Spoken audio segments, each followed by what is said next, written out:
Maniniwala ba kayo kung sasabihin kong ako, isang dating flight attendant ning mabuhay elite class ning Philippine Airlines, ay tinanggihan ang alo na kasal ng isang sultan para pakasalan ang isang ordinaryong Pilipinong negosyante. Mula sa isang suite sa isang hotel na tanaw ang nakikislapang mga skyscraper ngang Bonifacio Global City, pinakmasdan ko ang singsing na alo sa aking ng isang maharlika mula sa sultanato ngang Sulu. Isang diamanteng singsing na nakakahalaga ng milyon-milyong piso. Ngunit isinauli ko ito. Ano bang iniisip mo? Nasisiraan ka na ba ang bahid? Iyan ang sinabi ng lahat ng katrabaho ko. Pinalampas ko raw ang pagkakataong maging isang sultana. Ngunit makalipas lamang ang isang buwan, matapos ang isang gabi, kasama ang isang ordinaryong Pilipinong negosyante na nakilala ko sa isang flight papuntang Maynila, iniwan ko ang lahat para piliin siyang pakasalan. Ang marangyang buhay sa siyudad, ang trabahong may sahot na higit sa 7 numero, ang kalayaang maglakbay sa buong mundo, lahat ng iyon. Sino siya at ano ang espesyal sa kanya? Ano ang nakabihani sa akin ng ganun na lamang? Ano ang naktula sa akin na tumanggi kahit sa alo nga isang mahalika para maging asawa nga isang simpleng Pilipino? Kung panonorin ninyo ang video na ito hanggang sa huli, malalaman ninyo ang kagulat-gulat na sikreto. Kung interesado kayo sa kahinatnan ng hindi kapanipaniwalang kwentong ito, mag-subscribe na, i-like ang video, at i-on ang notification bell. Siguradong ayaw ninyong palampasin ang susunod na kwento. Ibabahagi ko sa inyo ang totoong dahilan kung bakit nabibiyani ang maraming babae sa buong mundo sa mga lalaking Pilipino. Hayaan ninyong simulan ko ang aking kwento. Ako si Isabella Reyes. 7 taon akong nagtrabaho bilang first class flight attendant sa Philippine Airlines at ngayon ay naninirahan ako sa Maynila kasama ang aking Pilipinong asawa. Ikukuwento ko sa inyo kung paano humantong ang lahat sa desisyong ito. Ang pangalan ko ay Isabella Reyes, half Filipina at half Spanish. Ipinanganak at lumaki ako sa Madrid, ngunit madalas din akong umuuwi sa bansa ngang aking ina, ang Pilipinas. Ang aking hisura ay may malalaking bedeng mata, balat na kulay oliba at kulot na buhok na kulay kape. Palaging sinasabi ngang mataw na mayroon akong kakaibang ganda. Matapos mag-aralin ng International Business, naging flight attendant ako sa Philippine Airlines sa edad na 23. Bata pa lang ako, mahilig na akong maglakbay at maranasan ang iba't ibang kultura. Kaya perpekto para sa akin ang trabahong ito. Ang Philippine Airlines ay isa sa mga pinakakilalang airline sa Asia. Ang kanilang mabuhay class at business class ay madalas na sinasakyan ng maharlika, makilalang personalidad sa buong mundo at mga CEO. Sa loob ng 3 taon, na-promote ako sa mabuhay elite team, isang espesyal na grupo na nagsisilbi sa mga VIP, isang malaking pribilehiyo ang mapabilang sa mabuhay elite. Mas mababa sa 1% ng lahat ng flight attendants ng PAL ang nakakapasok dito. Ang aming team ay eksklusibong nagsisilbi sa mga mahalika mula sa Mindanao, mga pinuno ng estado at iba pang mahahalagang tao. Ang sahot namin ay double kaysa sa regular na crew at binigyan kami ng luxury condominium unit sa Makati at personal na driver. Bawat buwan, garantisadong may bakasyon kami sa isang 5-star hotel. Ngunit kaakibat na mga pribilehiyong ito ay ang mahigpit na mga patakaran, perpektong itsura at serbisyo, at mahigpit na pagiging kumpidensyal. Hindi pinahihintulutan ang anumang pagkakamali. Gusto ko ang buhay na iyon. Araw-araw ay iba't ibang bansa at iba't ibang tao ang nakakasalamuha ko. Sa loob ng 6 na taon, nakabisita ako sa mahigit 90 na bansa at nakilala ang pinakamayayamang tao sa mundo. Sa proseso, napansin ako ang maraming mayayamang lalaki. Madugong buhaw sa Europa, masultan mula sa Timog Silangang Asya at mga bilyonaryong Amerikano. Tinangka nila akong akitin sa pamamagitan ng magagarang regalo at mararangyang petsa. Ngunit karamihan sa kanila ay interesado lamang sa aking panlabas na anyo at hindi sa tunay kong pagkatao. Para sa kanila, ako ay isang tropeo, isang magandang palamuti. Ang maganong relasyon ay nag-iwan lamang sa akin ng pakiramdam ng kahungkagan. Ang pinakatampo na sandali sa aking karera ay ang pagkikita namin ni Sultan Alif Shah, ang bunsong anak ng Sultan ng Sulu. Una niya akong nakita sa isang pribadong flight papuntang Singapore at pagkatapos nun ay madalas na siyang sumasakay sa aming airline. Nung una, inakala kong isa lamang siyang mabait na VIP na pasahero. Ngunit nalaman ko na palagi niyang hinihiling ang ma-flight kung saan ako ang nakaduty. Iba siya sa ibang lalaki. Tahimik siya, may pinang-aralan, at tinatrato niya ako bilang isang individual. Nag-usap kami tungkol sa sining, panitikan, at pandaigdigang politika. Humanga ako sa kanyang kaalaman at pananaw. Hindi ko namalayan na simula na rin akong makagusto sa kanya. Ngunit ito ay higit na pagalang sa kanyang pagkatao kaysa sa romantikong damdamin. Pakalipas ng 6 na buwan, inimbitahan niya ako sa kanyang pribadong mansyon sa isang eksklusibong subdivision sa Maynila. Ito ay mas marangya kaysa sa anumang naisip ko. May makisame na pinalamutian ng ginto, sahi na gawa sa marmol, at mga pader na puno nga obra nga mga national artist. Parang isang palasyo mula sa isang fairy tale. Isabela, ikaw ang pinaka-espesyal na babaeng nakilala ko. Ang iyong talino, ganda, at malayang diwa ay bumihak sa akin. Pagkasabi niya niyon, lumuhod siya at nag-alok ng kasal kasama ang isang diamanteng singsing na nakakahalaga ng milyon-milyon. Ito ay isang alok na maging pangalawa niyang asawa. Para sa karamihan ng mga babae sa mundo, ito ay isang pangarap na panukala, kayamanan, kapangyarihan, at isang buhaing luho. Ngunit tumanggi ako. Bakit? Dahil ayokong maging bahagi lamang ng kanyang koleksyon. Mayroon na siyang isang asawa at sa kanilang kultura, maari siyang makaroon ng hanggang 4. Ngunit hindi iyon ang buhay na gusto ko.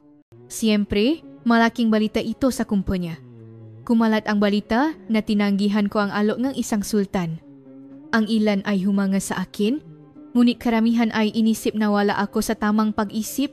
Tila tinanggap ni Sultan Alif ang aking patanggi. Ngunit hindi na tagal ay lumabas ang kanyang tunay na kulay. Sinimulan niya akong sundan, padalhan ng mamahaling regalo at sinisiyasat pa ang aking flight schedule para makunwaring nakataon lang kaming nakita. Nagsimula akong makaramdam ng takot. Natakot ako na baka gamitin niya ang kanyang kapangyarihan para pahirapan ang aking karera. Pagkatapos ng pangyayaring iyon, naramdaman kong kailangan kong bagong simula. Gusto ko pa ring magtrabaho sa PAL, ngunit naging pabigat na ang buhay sa mabuhay elite. Dito, humiling ako nga paglipat sa mga ruta sa Timog Silangang Asya at kaya ako napunta sa rutang Manila-Singapore. Hindi ko alam noon na ang pagbabagong ito ay ganap na magpababago sa aking buhay. Marso 2019, Flight PR 508 mula Singapore papuntang Maynila. Ito ang flight na nagbago ngang buhay ko. Halos puno ang mabuhay class. Karamihan ay mga Pilipinong negosyante. Sa araw na iyon, una kong nakita ang lalaking nakaupo sa 16A. Kapansin-pansin siya dahil sa kanyang magalang na ngiti at tahimik na kilos.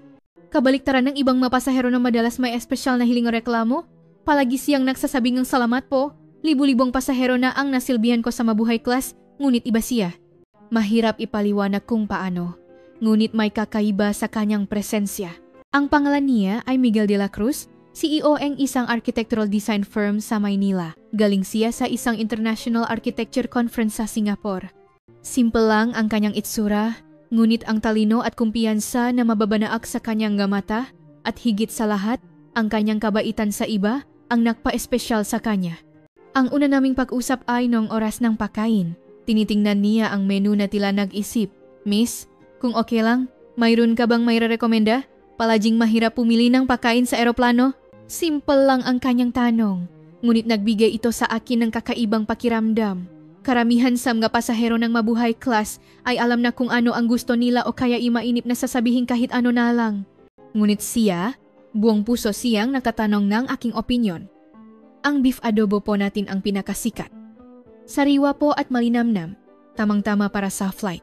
Nang sabihin ko iyon, numiti siya at tumango. Sige, yun na lang. Salamat po. Habang kumakain, nasilip ko ang screen ng kanyang laptop.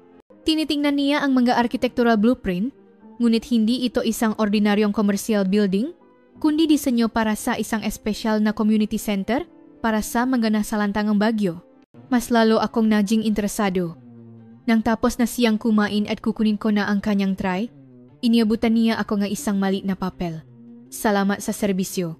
Magpahinga kang mabuti pa katapos ng flight na ito. Isang simpleng pasasalamat, ngunit sa 7 taon kong pagiging flight attendant, ngayon lang ako nakatanggap ng ganito kataimtim na pag-aalala.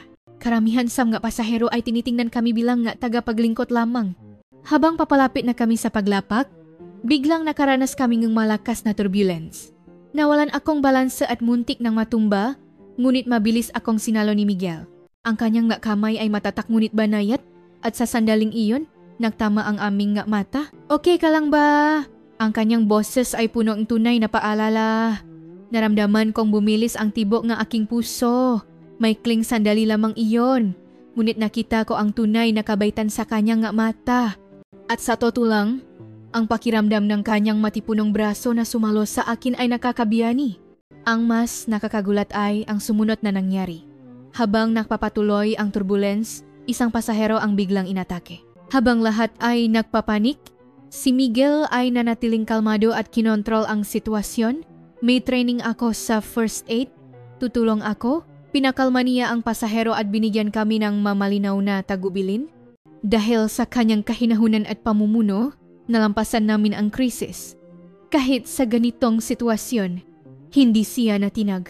At sa halip ay nagbigay pa ngang kapanatagan sa mga tao sa paligid niya.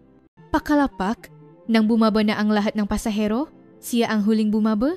Iniabutan niya akong isang business card at sinabing, "Kung may kailangan ka o tanong habang nasa Maynila ka, tawagan mo lang ako."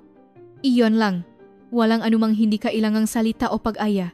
Isang taos-pusong alok na tutulong kung kinakailangan. Ngunit mula sa kanyang nga mata, may nabasa akong higit pa ron. Interes, pahanga o marahil pareho. Ang mga crew ng PAL ay karaniwang may 48 oras na layover sa Maynila pagkatapos ng international flight. Sa loob ng panahong iyon, paulit-ulit kong inilabas ang kanyang business card mula sa aking pitaka. Ngunit wala akong lakas ng loob na tawagan siya. Hindi hinikayat ng kumpanya ang pakikipag-ugnayan sa pagitan ng crew at mga pasahero. Ngunit bago ako umalis, sa lobby ng hotel, nakataon nakita kami muli. Katatapos lang niya ang meeting kasama ang madayuhang business partners. Suot ang isang itim na suit, mas lalo siyang naging kaakit-akit. "Isabella, hindi ko inaasahang makita tayo rito." Nagulat siya, ngunit halatang masaya. Tinanong niya ako, "Nakaikot ka na ba sa Maynila? O nasa hotel ka lang?" Sinabi ko ang totoo. Maraming beses na akong nakapunta sa Maynila, ngunit palagi lang sa mga sikat na pasyalan. Dahan-dahan siyang nag-alok, "Kung may oras ka bukas bago ang flight mo, gusto kong ipakita sa iyo ang tunay na Maynila. May mga espesyal na lugar na hindi alam ng karamihan." Ang kanyang alok ay napakapuro at mabait kaya't hindi ko matanggihan. Kaya pumayag akong gugulin ang ilang oras kasama siya bago ang flight ko kinabukasan. Nang gabing iyon, hindi ako makatulog sa sobrang kaba at tuwa. Para akong isang teenager na nag-abang sa kanyang unang date, hindi ko akalain na ang desisyong iyon ay ganap na magpapabago sa aking buhay.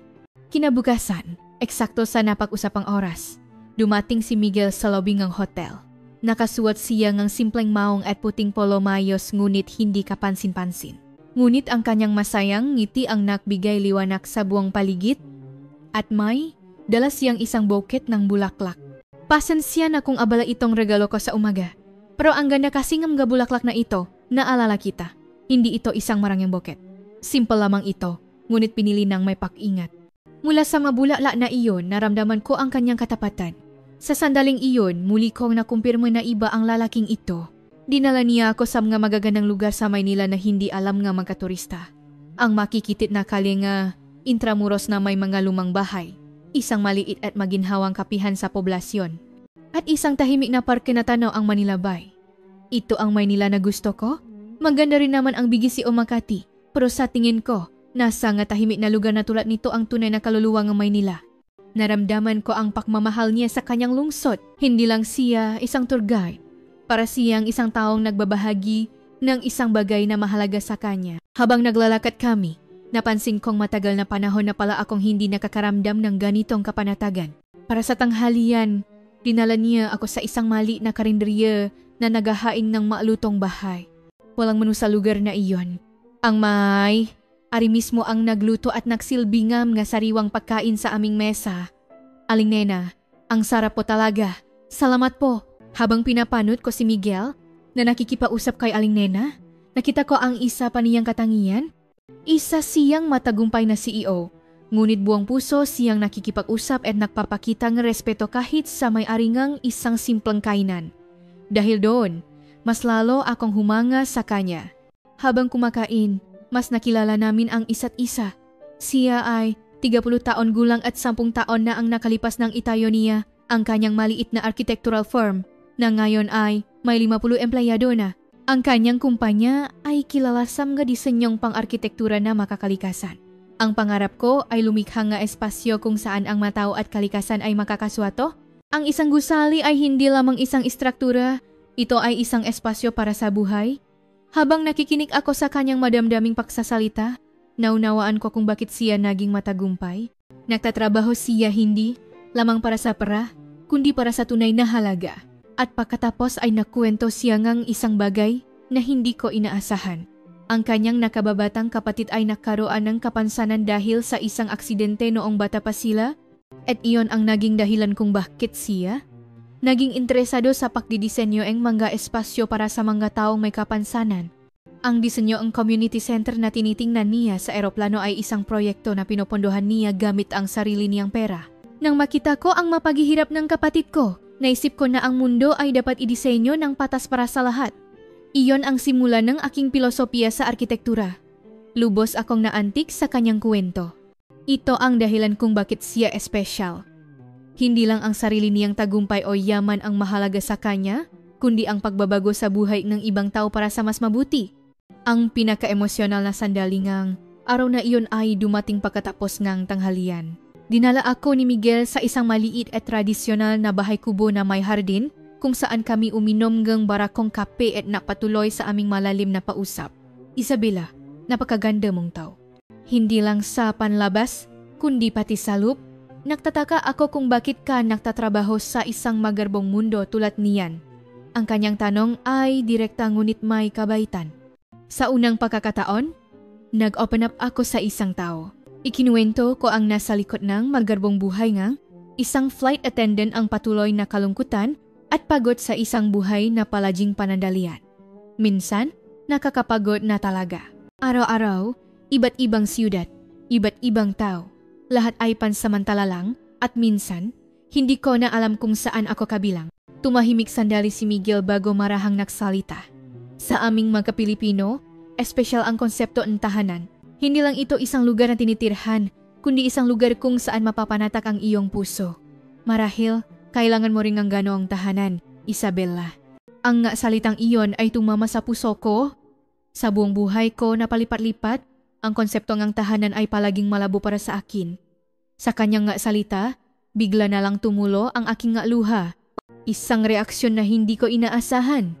Hindi ako sanay magpakita ng emosyon sa harap ng ibang tao. Pasensya na, bigla na lang. Ngunit habang inaabutan ako ni Miguel ng panyo, sinabi niya ng may kabaitan. Okay lang yan, minsan, kailangan din nating umiyak. Lahat ng emosyon ay natural. Dahil sa kanyang nga salita, mas lalo pa akong napaiyak. Dahan-dahan niyang tinapik ang aking balikat para pagaanin ang loop ko. Nang tumigil ako sa pagiyak, may kakaibang tensyon sa pagitan namin. Lumapit ang kanyang mukha sa akin at inakala kong hahalikan niya ako. Ngunit sa huling sandali, huminto siya at umatras. Pasensya na, masyado yata akong nagmamadali.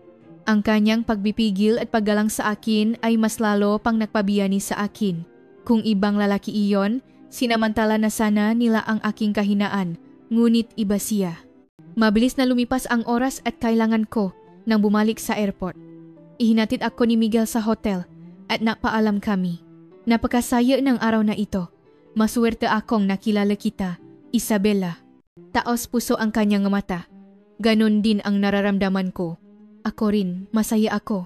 Salamat sa pagpapakita mo sa aking ng ganitong Maynila. Pagkatapos kang isang maikling katahimikan, maingat siyang natanong, sa susunod na pabalik mo sa Maynila, pwede mo ba akong tawagan ulit? May bahagyang panginginig sa kanyang boses. Hindi ito ang imahe ng isang kumpiyansang CEO, kundi ang isang taong may dalisay na hangarin. Mas lalo siyang naging kaakit-akit sa paningin ko. Oh, tatawagan kita. Isang simpleng paalam, ngunit sa puso ko, nagpasya na akong mag-apply para sa susunod na flight papuntang Maynila. Pabalik ko sa aking base, nasimula kaming may usap ni Miguel. Noong una, simpleng kamustahan lang, ngunit unti-unting lumalim ang aming pausap. Kahit gaano siya ka-busy, palagi siyang sumasagot nang tapat sa aking nga mensahe at nagpapakita ng tunay na interes sa aking araw-araw. Mukhang mahirap ang araw mo. Pagod ka siguro. Mapahinga ka ng mabuti. Ang kanyang nga mensaheng tulad nito ay malaking alif para sa akin. Lalo na pagkatapos ng isang nakakapagod na flight. Ang kanyang nga mensahe ay nagbibigay sa aking ang pakiramdam na para akong umuwi sa isang tahanan. Gabi-gabi kaming nagvi-video call. Dahil sa time difference, madalas siyang magtrabaho hanggang gabi para makausap ako at ako naman ay humanahanap ng oras bago o pagkatapos ng flight. Ang mga maliliit na pagsisikap na iyon ang lalong nagpatibay sa aming ugnayan. Makalipas ang isang buwan, muli akong nag-apply para sa isang flight papuntang Maynila. Ngunit sa loop ngang eroplano, nakarinig ako ng isang nakakagulat na balita. Nagtatanong daw si Sultan Alif tungkol sa aking flight schedule. Hindi pa pala siya sumusuko at naramdaman ko na ang kanyang impluensya ay umabot na sa aking trabaho. Isabela, nagpareserba raw ang upuan para sa iyo ang Sultan. Pagbalik mo, kailangan mo siyang makita, ang sabi ang isang senior na flight attendant. Naramdaman ko ang kaba, ngunit ang lahat ng alalahanin na iyon ay nawala nang makarating ako sa Maynila at makita si Miguel. Hinihintay niya ako sa airport at ang kanyang mukha ay puno ng kaligayahan. Isabela, namiss kita. Sa isang salitang iyon, natunaw ang puso ko. Sumakay kami sa kanyang sasakyan papunta sa lungsod. Sa pagkakataong ito, dinala niya ako sa isang espesyal na lugar, ang kanyang opisina. Gusto kung makita mo ang ginagawa ko. Ang kanyang kumpanya ay mas kahanga-hanga kaysa sa inaasahan ko. Moderno ngunit kasuato ang kalikasan ang disenyo ng opisina, masisigasig na empleyado, at maraming parangal na nakasabit sa dingding. Si Miguel ay tunay na matagumpay sa kanyang larangan. Ang maempleyado ko para kaming isang pamilya. Hindi lang kami naktatayong nga gusali, binabago namin ang buhay ng nga tao para sa mas mabuti. Mas lalo akong nabiyani sa kanyang passion at vision. Pagkatapos ng tour, dinala niya ako sa rooftop garden. Mula ron, tanawa ang magandang tanawin ng lungsod at sabi naming pinanood ang paglubok nga araw. Isabela, pwede ba ako maging tapat sa iyo? Bahagyang nanginginig ang kanyang boses. Tumango ako. Mula nung una kitang makita, nabihani na ako. At ngayon, nararamdaman kong lubos na akong nahuhulog sa iyo. Ang kanyang pagtatapat ay direkta ngunit dalisay. Saglit akong natigilan, ngunit agad kong inamin na pareho kami ngang nararamdaman. Ako rin, Miguel. Iba ka sa lahat ng lalaking nakilala ko. Sa sandaling iyon, dahan-dahan siyang lumapit at hinalikan ako. Isang malambot at mainit na halik. Iba ito sa lahat ng halik na naranasan ko. Isang halik na punong tunay na pagmamahal, hindi lang pagnanasa. Ngunit nariyan pa rin ang mga hadlang. Nakatira kami sa makaibang bansa. At ang aking trabaho ay mahirap para sa isang matatak na relasyon. At nariyan pa rin ang presensya ni Sultan Alif na nagpapabalisa sa akin. Marami tayong pagdadaanan, pero alam kong kaya nating lampasan tunang makasama. Diba? Ang masalita ni Miguel ay nabigay sa akin ng paasa. Nang gabing iyon, nahapunan kami sa isang magandang restoran malapit sa baybayin at pinausapan namin ang aming plano. Paano namin ipagpapatuloy ang long-distance relationship na ito? Paano namin lalampasan ang mga pagkakaiba sa kultura? Habang nandun ka, dadalawin kita hanggat kaya ko at balang araw, sisiguraduhin kong makakasama na tayo sa isang lugar. Nagbigay ng init sa puso ko ang kanyang masalita. Ngunit kasabay nito, mayroon pa ring mga alalahanin.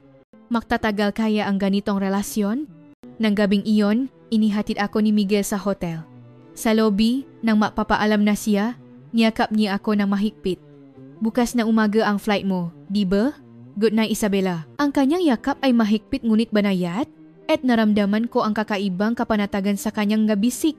Nakpalitan kami ng isang mahabang halik bago maghiwalay. Habang nasa elevator, magulo ang isip ko. Masaya ako ngunit natatakot din sa lalong pakahulo ko sa lalaking ito. Lumipas ang ilang buwan. Nag-apply ako sa maraming flight papuntang Maynila hanggat maari at si Miguel naman ay dumalaw din sa akin ng ilang beses sa ibang bansa. Lalong lumalim ang aming relasyon, ngunit kasabay nito, lalong tumindi ang pressure mula kay Sultan Alif. Isabela, gusto ka raw ibalik ngang Sultan sa mabuhay elite? Mahirap tanggihan yon, sabi ng aking manager. Napunta ako sa isang mahirap na sitwasyon. Kung babalik ako sa mabuhay elite, hindi na ako makakapa-flight papuntang Maynila na nangangahulog ang mas kaunting pagkakataon na makita si Miguel. Sa huli, naglakas loob akong mag-apply ng leave. Isang mahabang bakasyon ng 2 linggo at nagpasya akong gamitin ang bakasyong iyon para bisitahin ang Pilipinas bilang isang pribadong individual. isang paraan na hindi maabot ng impluensya ng sultan. Oktubre 2019, nang dumating ako sa Naya bilang isang turista, naghihintay si Miguel sa airport. Nag-leave din daw siya ng isang linggo para makasama ako.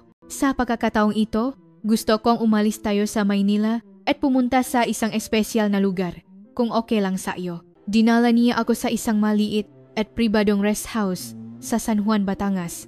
Halos 2 oras mula sa Maynila.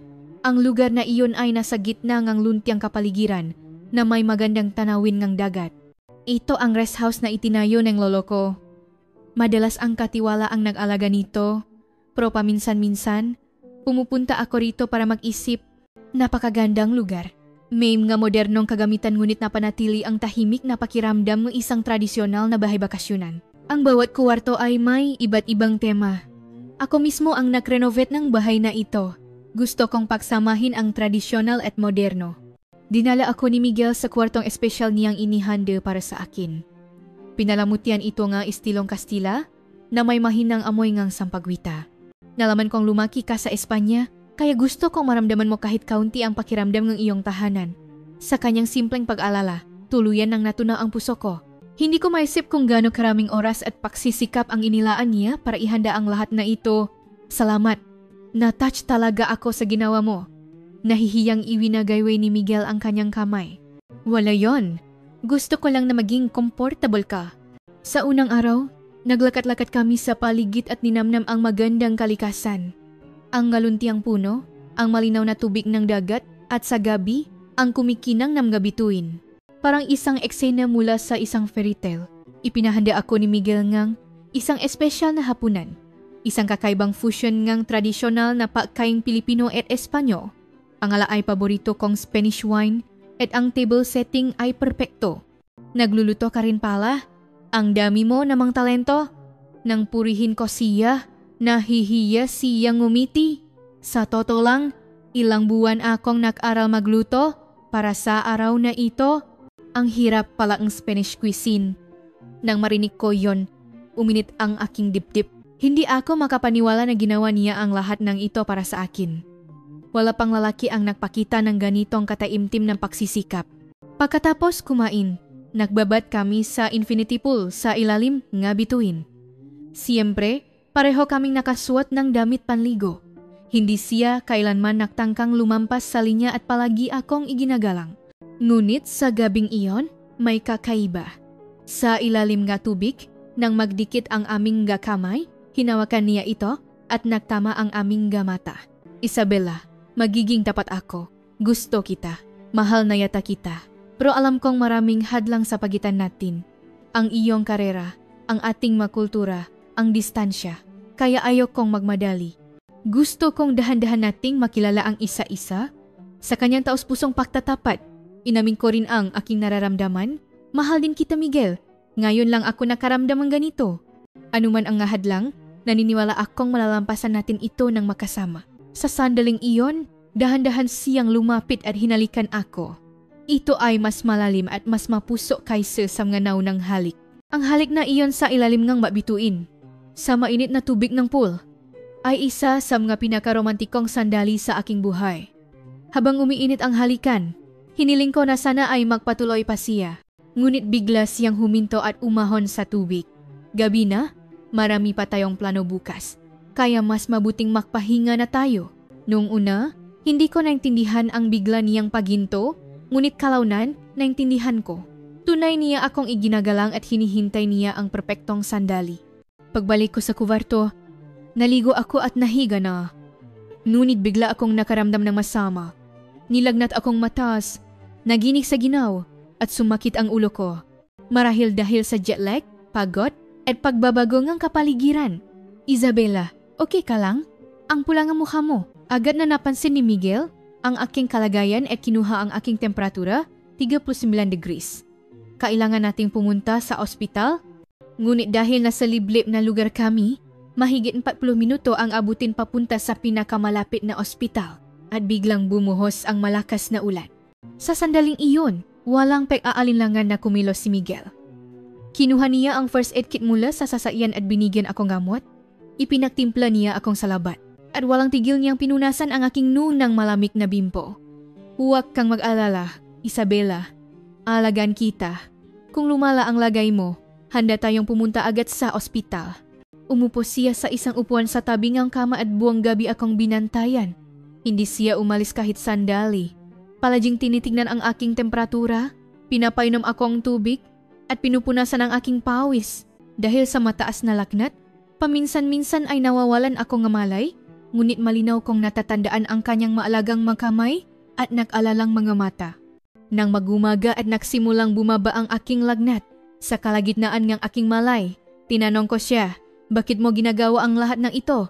Hindi pa naman natin lubusang kilala ang isa't isa. Ang kanyang sagot ay nagbago ng aking buhay dahil mahalaga ka sa akin. Natural lang na alagaan ang isang taong may sakit. Sa Pilipinas, tinatawag namin itong pag-aruga. Ang pag-alaga sa isang tao ng buong puso, iyon ang sandali. Ang sandali na tunay ko siyang minahal. Ito ay ang pag-aruga isang dalisay at tunay na pagmamalasakit at dedikasyon na hindi ko naranasan sa ibang lalaki. Kinaumagahan, halos wala na ang aking laknat at mas mabuti na ang aking pakiramdam. Sa sinang araw na tumatama sa bintana, nakita ko si Miguel na nakatulog sa upuan. Pagod ang kanyang mukha, ngunit payapa pa rin. Nun ko napagtanto. Siya na ang lalaking hinahanap ko. Isang taong mamahalin ako ng buong puso, hindi dahil sa magarbong panlabas na anyo o yaman. Nang kaya ko ng kumilos, dinalhan ako ni Miguel ngang almusal, isang tradisyonal na lugaw na siya mismo ang nahanda. Ito ang niluluto ngang nanay ko kapag may sakit ako. Maraming masusustansiyang sangkap yan. Habang kinakain ko ang lugaw, may kakaibang damdamin akong naramdaman. Para akong nakahanap ng isang bagay na matagal ko nang hinahanap. Miguel, marami na akong naisip. Marami tayong pagkakaiba, pero gusto kong bumuo ng isang seryosong relasyon sa iyo. Ngayon, alam ko na kung gaano kahalaga sa akin ang iyong pag-aruga. Nanlaki ang kanyang mata sa gulat.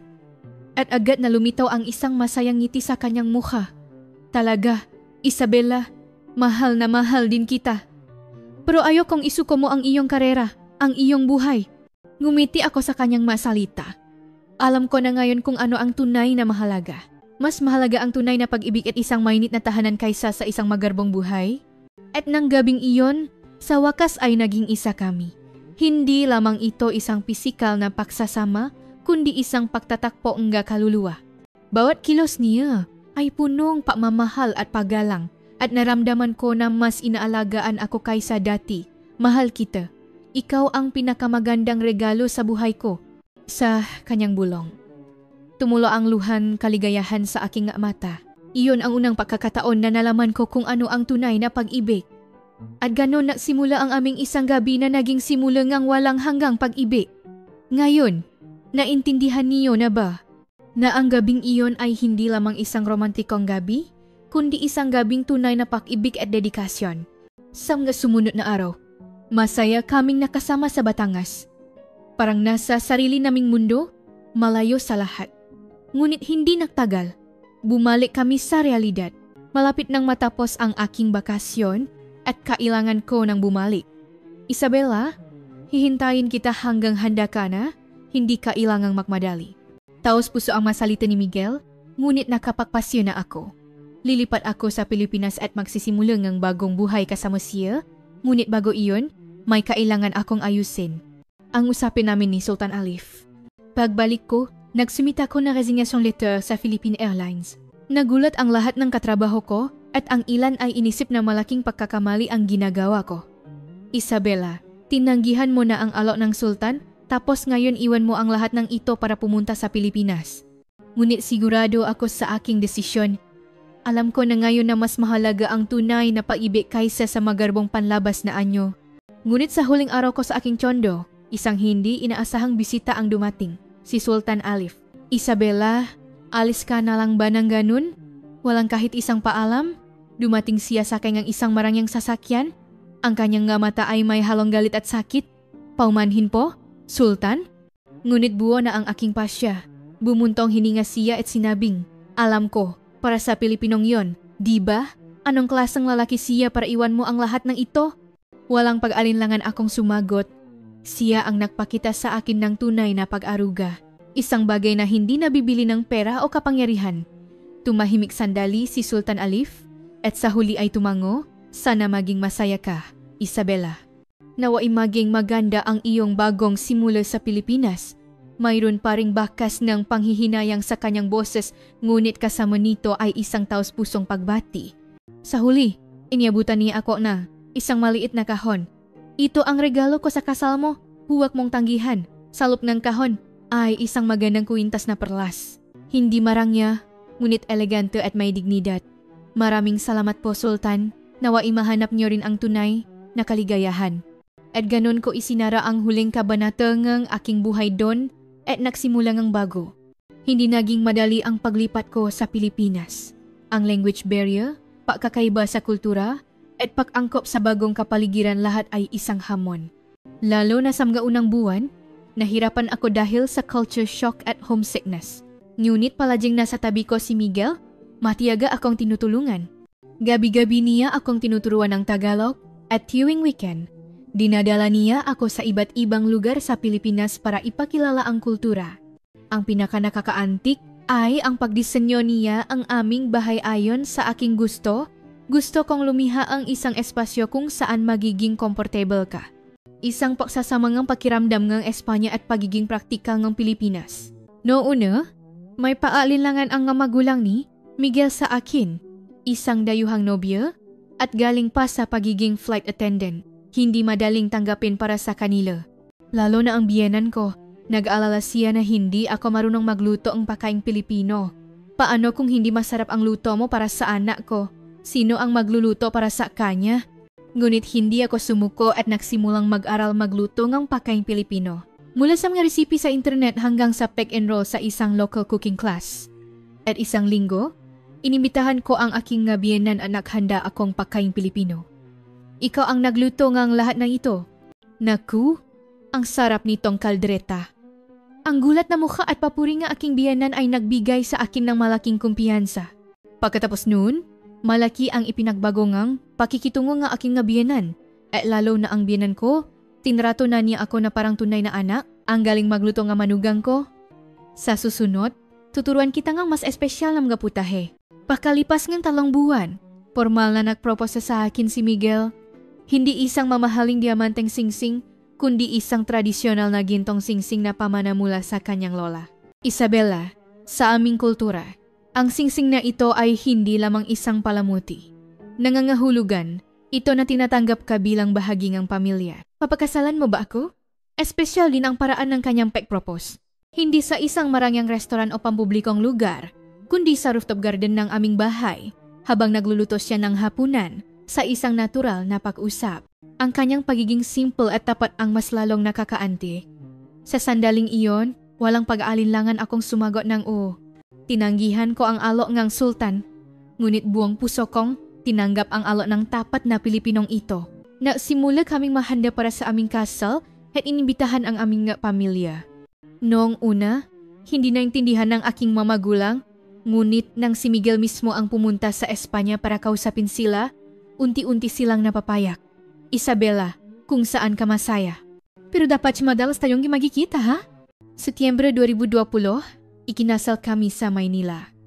Dahil sa pandemya, mas mali ito kaysa sa inaasahan, ngunit isang magandang kasal na dinaluhan ng aming mga pamilya at malalapit na kaibigan. Ang kasal ay isang pagsasama ng tradisyonal at modernong estilo. Nagsuot ako ng magandang Filipina na gown at si Miguel naman ay nakasuot ng barong Tagalog. Sa harap ng aming magulang, ipinakita namin ang magandang pagsasamang ng dalawang magkaibang kultura. Nagbigay ng espesyal na regalo sa amin ang magulang ni Miguel, ang rest house sa Batangas. Ang lugar kung saan una naming nakumpirma ang aming tunay na pag-ibig, ibinigay nila bilang aming pahingahan. Sa inyo na ito, kung saan nagsimula ang inyong pag-ibig, doon niyo rin palagwin ang inyong pamilya. Pagkatapos ng kasal, nagsimula akong bagong karera sa Pilipinas. Gamit ang aking kakayahan sa iba-ibang wika at karanasan sa ibang bansa, natayo ako ng isang maliit na kumpanya na napapatakbo ng cultural exchange programs para sa mga dayuhan.